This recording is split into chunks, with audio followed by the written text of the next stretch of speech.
My name is Lydia Carrington. I'm 38 years old, and for most of my adult life, I've lived by two rules: build carefully, and don't make noise until the structure can stand on its own.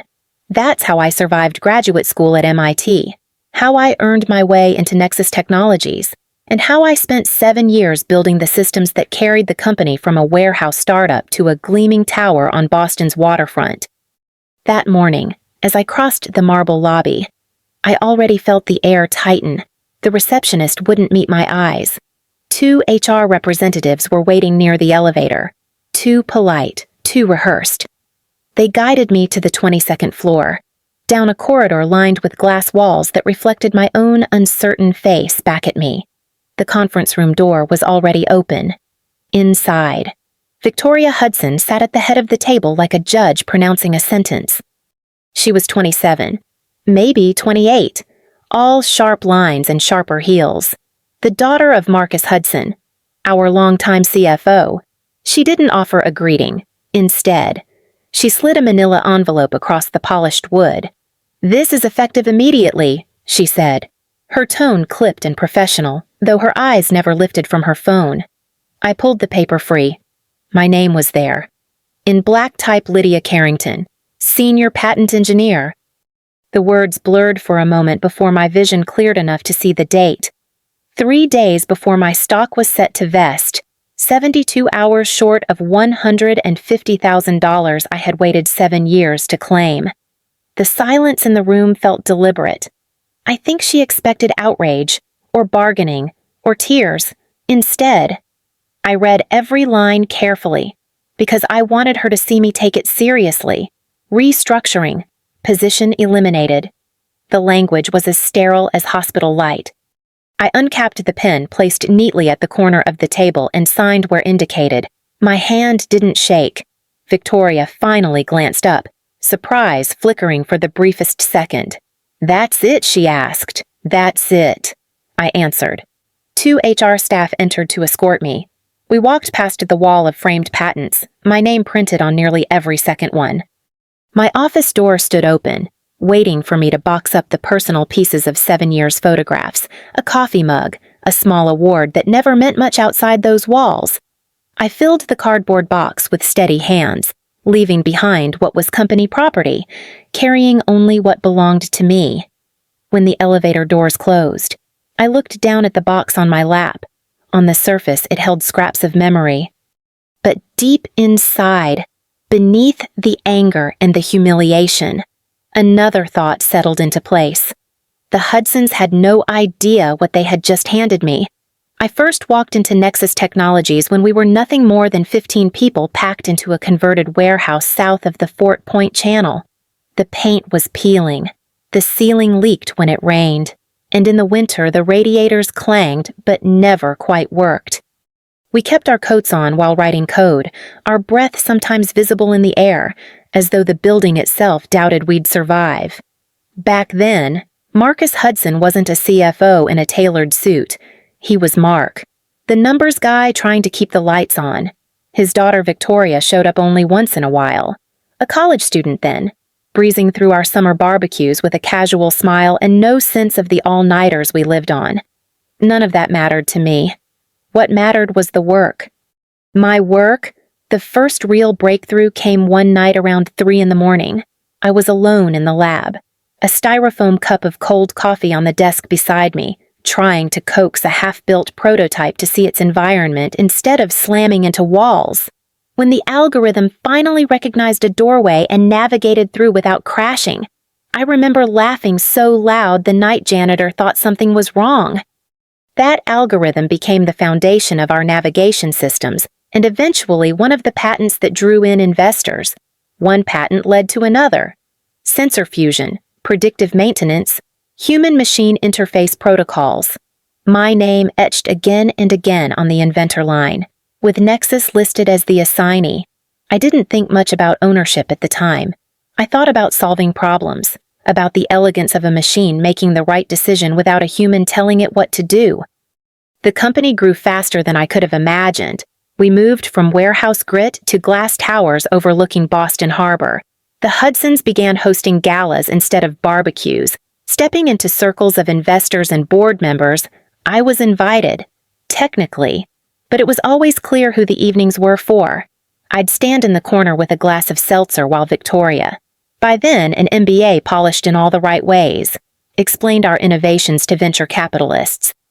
Every sentence was draped in business language synergy, strategy, leverage words that blurred the labor and the nights behind them. I smiled politely, even when I felt invisible. My name was on the patents, yet my presence faded behind the Hudson family's glow. They rose, and I remained the scaffolding no one bothered to see. When I first joined Nexus, I was 29, fresh out of my doctoral program and still carrying the wary habits of someone who had already seen how easily brilliant work could be swallowed whole. During my final year at MIT, I had contributed to a project that was later patented under another professor's name. My hours erased with a stroke of a pen. I told myself it would never happen again. That was when I met Eleanor Park, a senior attorney and friend of my graduate advisor. She had a sharp mind and a sharper instinct for the ways talent could be exploited. Over coffee in Kendall Square, she looked at my offer letter from Nexus and said, "You've got leverage here. Lydia, they need you more than you need them, even if you don't see it yet, together." We added a single paragraph to the employment contract. It was quiet, almost hidden among the dense legal jargon if I were terminated involuntarily before my stock fully vested. All patents to which I was the primary inventor would revert to me. I barely understood the long-term implications then. I just knew I wanted a measure of protection. The Nexus lawyers skimmed it, more concerned with non-competes and salary structure, and signed without protest. 7 years later, sitting at my kitchen table with a cardboard box of office leftovers at my feet, I dug that old contract out of a file drawer. The pages smelled faintly of dust and coffee stains, but the language was clear as sunlight. In the event of involuntary termination prior to the completion of vesting schedules, patent assignments revert in full to the undersigned inventor. My heart pounded in a rhythm halfway between terror and exhilaration. Victoria had thought she was clever, cutting me loose 72 hours before vesting to save $150,000. In reality, she had triggered the return of intellectual property worth hundreds of millions.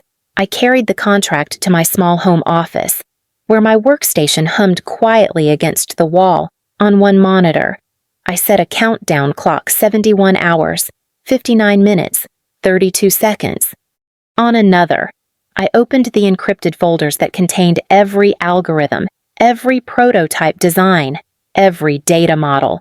The patents weren't just legal abstractions, they were living systems, coded and tested line by line under my hands.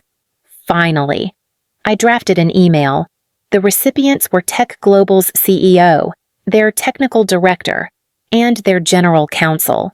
The subject line was simple patent ownership transfer notification. Attached were documents confirming the clause, copies of all inventor certificates, and summaries of the commercial applications. I scheduled it to send automatically the moment the countdown reached 0. Relief settled in, tempered by dread. My safety net was real.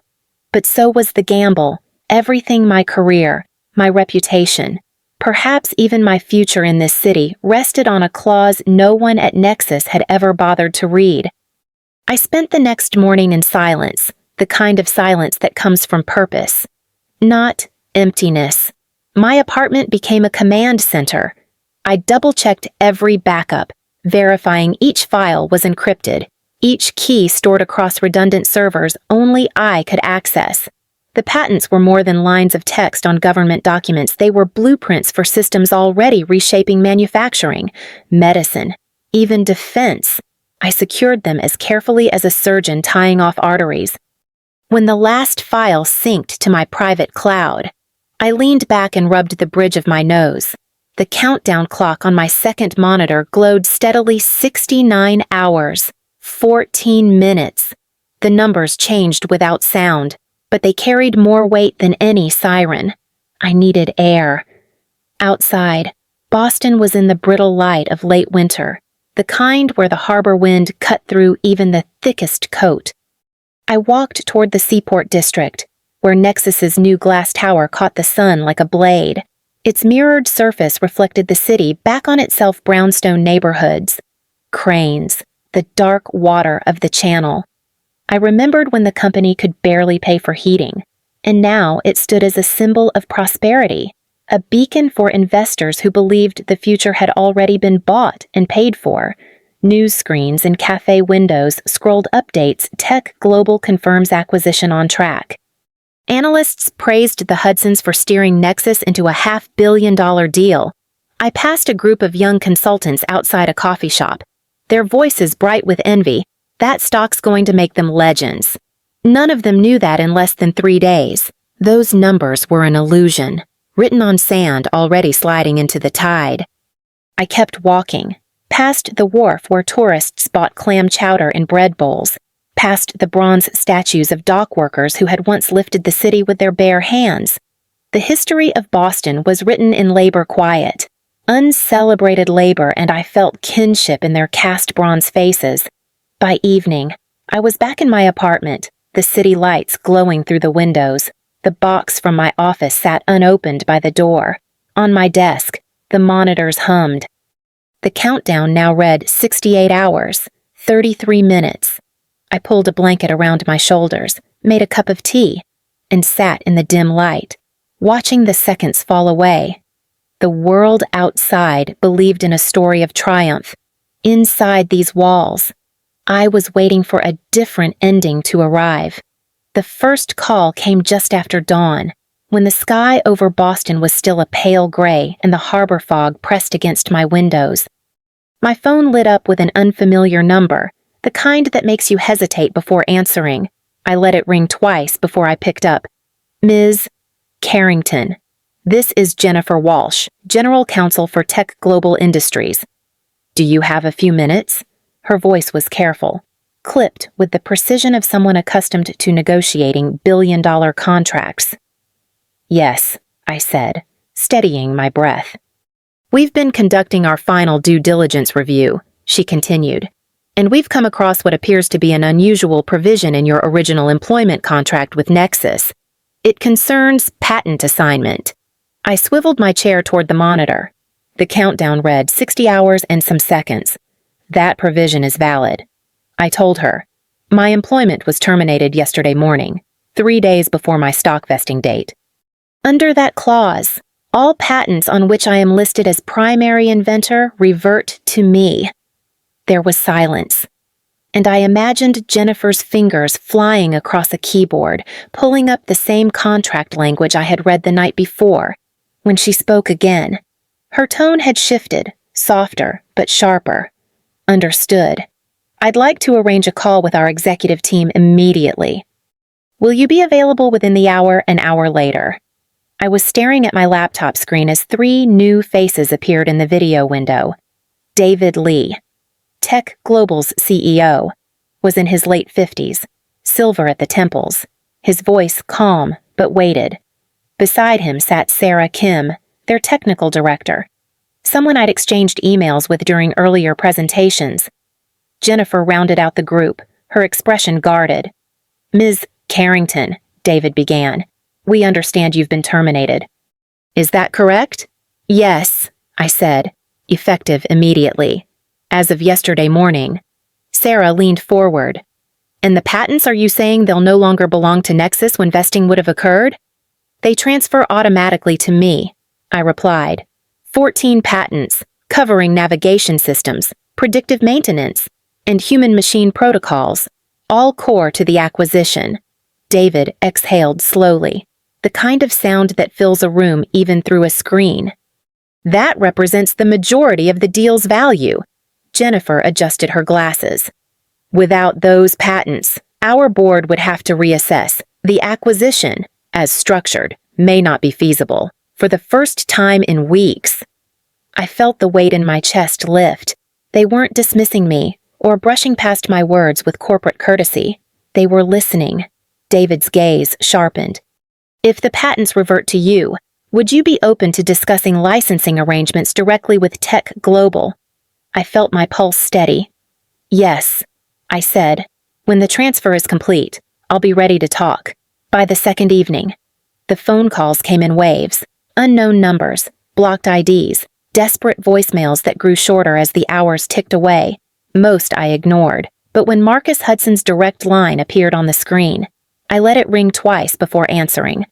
"Lydia," he said, his voice strained, stripped of its usual boardroom polish. "We need to talk." I leaned back in my chair, eyes flicking to the countdown glowing on my monitor. 42 hours, 18 minutes. "I'm listening. You know the position we're in," he rushed on. "Tech Global is threatening to pull out. The board is panicking. This clause, this oversight, it doesn't have to destroy all of us. We can fix it." I stayed quiet, letting him fill the silence. "Look," Marcus said.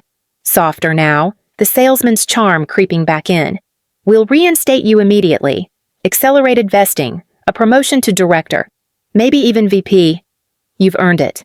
Lydia, and equity will make sure you have a real stake going forward. Just rescind this transfer. Work with us."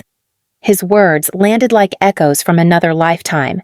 I remembered him in the early days, slapping me on the shoulder after a successful demo, telling me I was part of the family. I remembered standing at holiday parties, listening as he praised Victoria's strategic brilliance while my contributions went unnamed. Family. But only when it cost them nothing. "Marcus," I said, steady and clear. "The transfer is automated. It isn't a decision I can reverse, even if I wanted to. The patents will be mine in less than 2 days." He inhaled sharply, and for the first time I heard fear in his voice. "There has to be a way. We're talking about $500 million here. My family's future. If this deal collapses..." He stopped, as though realizing how much he'd revealed. I glanced at the clock again. 41 hours, 59 minutes. "I didn't write that clause to hurt you. I wrote it to protect myself. You chose to ignore it."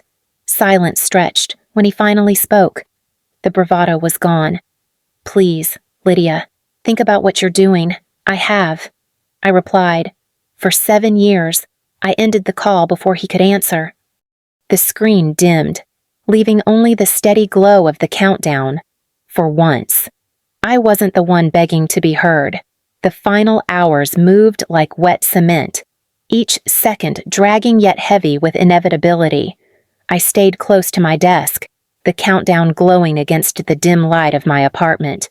40 minutes, 20, 5. My hand rested on the mouse, though there was nothing left to do. The system was already set in motion. When the timer hit 0, there was no fanfare, no dramatic music. Just a soft change on the screen. Patent transfer executed. Ownership updated. 14 patents, each bearing my name. No longer property of Nexus Technologies.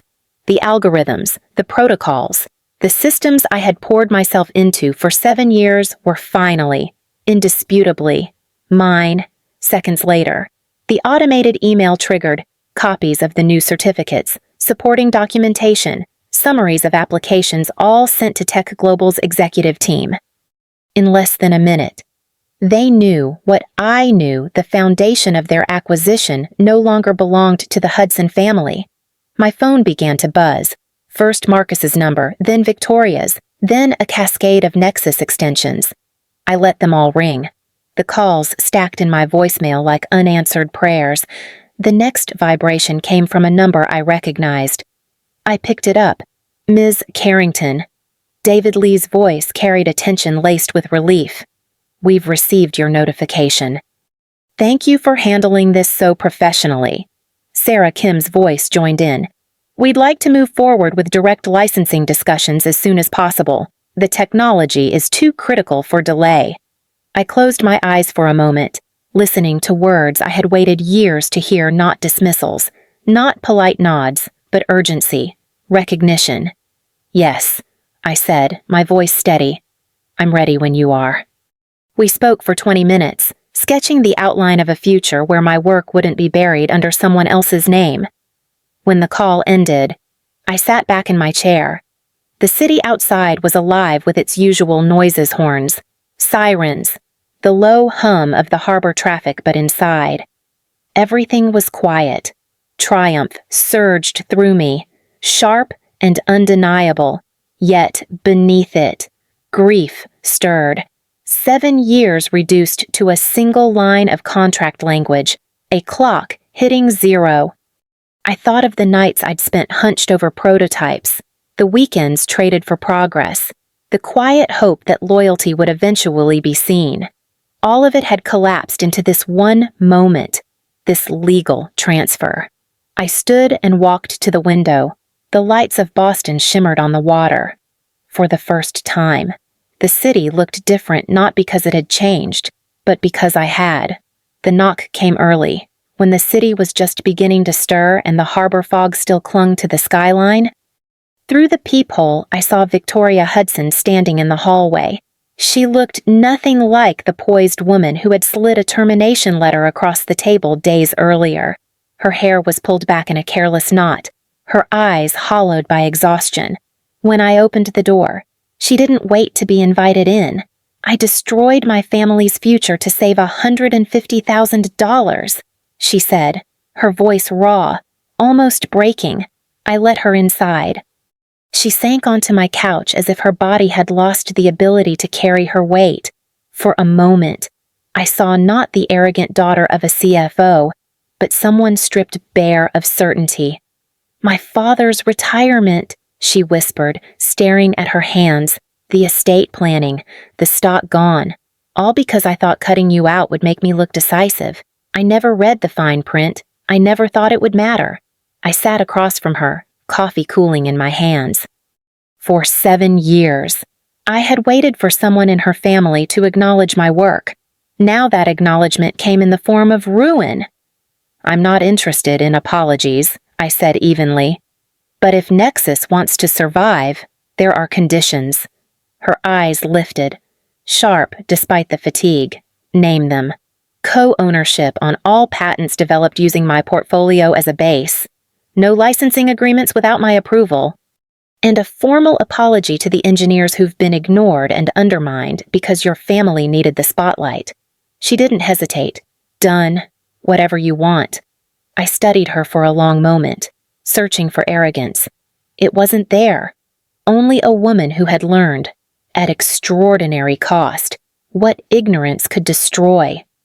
Months later, my own name gleamed on the frosted glass of a downtown office Carrington Systems. From the floor-to-ceiling windows, the Boston Harbor stretched wide, the cranes of the Seaport District busy with new projects.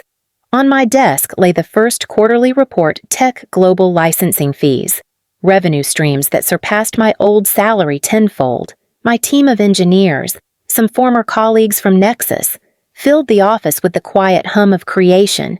Ideas moved freely, without fear of being erased. Victoria joined our meetings occasionally, subdued but serious, learning to ask questions instead of dictate answers. One evening, as the city lights flickered against the water, I stood at the window and let the weight of the years settle. Competence has its own gravity. Eventually, everything is pulled into orbit,